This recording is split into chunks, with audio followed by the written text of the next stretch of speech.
RG कर में rape murder कांड के हत्यारों को दृष्टांतमूलक सजा की मांग। जगदल विधानसभा अंतर्गत श्यामनगर में आरजी कर कांड के विरोध में जुलूस निकला। जुलूस का नेतृत्व दे रहे स्थानीय विधायक सोमनाथ श्याम ने हत्यारों को दृष्टांतमूलक सजा की मांग की है। যারা এই অপরাধ করেছে, যারা এর সঙ্গে জড়িত, তাদের সবাইকে অবিলম্বে গ্রেফতার করতে হবে এবং যে দোষী হবে তাকে, আমার দাবি হচ্ছে ফাঁসি নয়, ফাঁসি এর আগেও এই যারা ধর্ষণ করেছে তাদের অনেককে ফাঁসি দেওয়া হয়েছে, ধনঞ্জয়কে ফাঁসি দেওয়া হয়েছে।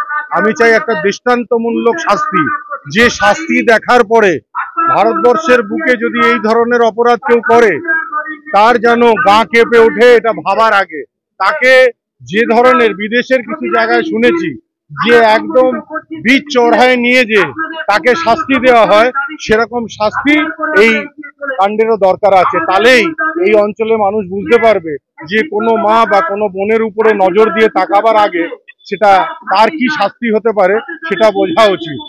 আর এর বিচার তদন্ত একদম সঙ্গে সঙ্গে চাই। 20 বছর পর ধনঞ্জয় ফাঁসি হয়েছিল, আমরা তা চাই না। আমরা চাই যে সিবিআই কেস নিয়েছে ইতিমধ্যে গ্রেফতার করে তার তদন্ত করে রিপোর্ট দিক এবং যারা দোষী আছে তাদের ফাঁসি না, একটা দৃষ্টান্তমূলক তাদের শাস্তি দিতে হবে।